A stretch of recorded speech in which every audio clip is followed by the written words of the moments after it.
हिंदवेश्वराच्या मंदिरात ज्यावेळी आपल्या सवकड्यांना घेऊन छत्रपती शिवाजी महाराजांनी जी प्रतिज्ञा केली होती हिंदवेश्वराच्या स्थापनेची, आणि त्यानंतर घोडदौड सुरू झाली आणि छत्रपती शिवाजी महाराजांनी महाराष्ट्रातील आदिलशाह असेल, निजामशाह असेल, मुघल बादशाह असेल, अशा अनेक शत्रूंशी सामना करून महाराष्ट्रातील अनेक गड किल्ले त्यांनी जिंकले. आणि असं करत करत करत बळानो कर्नाटकाचा सुद्धा काही भाग आपण घेतला पाहिजे. म्हणून शिवाजी महाराज बळानो कर्नाटकात गेले. तिथं व्यंकोजीराजे त्यांचे सावत्र भाऊ होते, त्यांची देखील त्यांनी भेट घेतली की आपण एकत्र राहूया, महाराष्ट्रातील कर्नाटकातील भाग एकत्र आपण राहून सांभाळूया. पण व्यंकोजीराजेंनी त्यांना पाहिजे तशी साथ दिली नाही. बाळांनो,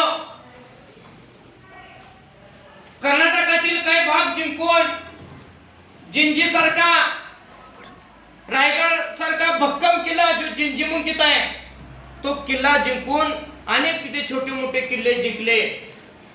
जवळजवळ 20 लाख उत्पन्न होईल एवढा तिथला भाग शिवाजी महाराजांनी जिंकला.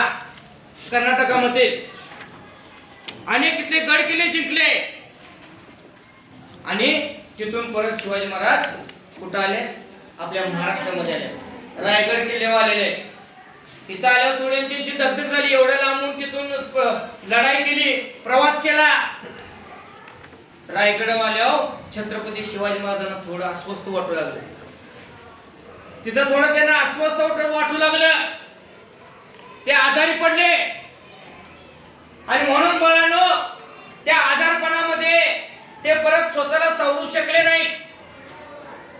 वैद्य बोलवून औषध उपचार केला, पण त्यांना तब्येतीने साथ दिली नाही. आणि असाच बाळानो तो दिवस असा सगळ्यांना काळा दिवस होता. महाराष्ट्रातील तमाम जनतेला एक दुःखाचा डोंगर कोसळला. 3 एप्रिल 1680 साली आपला रयतेचा वाली बाळानो सगळ्यांना सोडून गेलेला. ज्या राजानं 30-35 वर्ष बाळानो या रयतेसाठी, महाराष्ट्रातील लोकांना सुखी करण्यासाठी आपलं आयुष्य घालवलं, जे काही परकीय शत्रू आहेत त्या परकीय शत्रूंशी सामना करून हितला भाग आपल्या ताब्यात घेऊन गोरगरिबांना एक चांगले दिवस आणण्याचं काम केलं, तो राजा म्हणजे छत्रपती शिवाजी महाराज. आणि हिंदवी स्वराज्याची स्थापना करून रयतेला सुखी करण्याचं पवित्र कार्य ज्यांनी हाती घेतलं होतं ते छत्रपती शिवाजी महाराज. शत्रूशी सामना करून अनेक गावावर ज्यांनी विजय मिळवला छत्रपती शिवाजी महाराज. ज्या ठिकाणी अन्याय होतोय तो अन्याय सहन न करता त्या ठिकाणी आपण लढा देणं आणि न्याय मिळवून लोकांना देणं, असा राजा म्हणजे छत्रपती शिवाजी महाराज. अनेक लोकांना ज्याने आधार म्हणून होते, अनेक लोकांना ज्यांनी कामं दिली, अनेक स्त्रियांचा ते आधार होते, अनेक स्त्रियांच्यावर होणारा अत्याचार ज्यांनी थांबवला, अनेक स्त्रिया ज्यांना भाऊ मानत होते ते छत्रपती शिवाजी महाराज आज आपल्यातून निघून गेलेले. बाळांनो, जो स्त्रियांच्यावर अत्याचार करेल, जो गरिबांच्यावर अत्याचार करेल, त्यांना कडक शासन देण्याचं काम ज्यांनी केलं ते छत्रपती शिवाजी महाराज. आज 3 एप्रिल म्हणजे त्या दिवशीचा 3 एप्रिल 1680 साल सगळ्यांसाठी दुःखाचं होतं. रायगडावरती छत्रपती शिवाजी महाराजांचं यांचं निधन झालेलं आहे.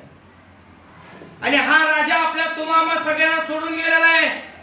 बरोबर, आपल्याला एवढं वाईट वाटतं, तर त्यावेळी त्या मावळ्यांना, त्या गोरगरिबांना, त्या जनतेचा कसा त्यावेळी हाल झाला असेल, त्यावेळी काय त्यांचा तो दिवस असेल की एवढा राजा, महान राजा, सगळ्या देशभर जगभर ज्यांचं नाव झालं, तो राजा निघून गेलेला आहे.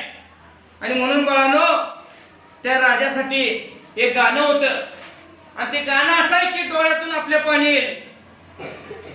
शोधू कुटर धावू कसर, मीच स्वतःला पाहू कसर,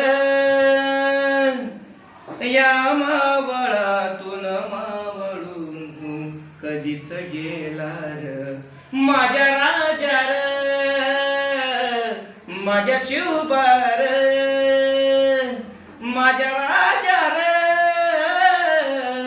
माझ्या शिवबार शोधू कुटर धाव कसर मीच स्वतःला पाहू कसर या मावळातून मावळून कधीच गेला र माझ्या राजा र माझ्या शिवबार माझ्या राजा र माझ्या शिवबार श्वास हे गहाण श्वास हे गहाण बदलले किती जन्म मी पायाची वाहन होऊ दे रे एकदा तरी डोळे मिटून घेतो मी तुझ्या पाशी येतो डोळे मिटून घेतो मी तुझ्या पाशी येतो बगयान बाचा रंग आता लाल झाला रे माझ्या राजा र माझ्या शिवबार माझ्या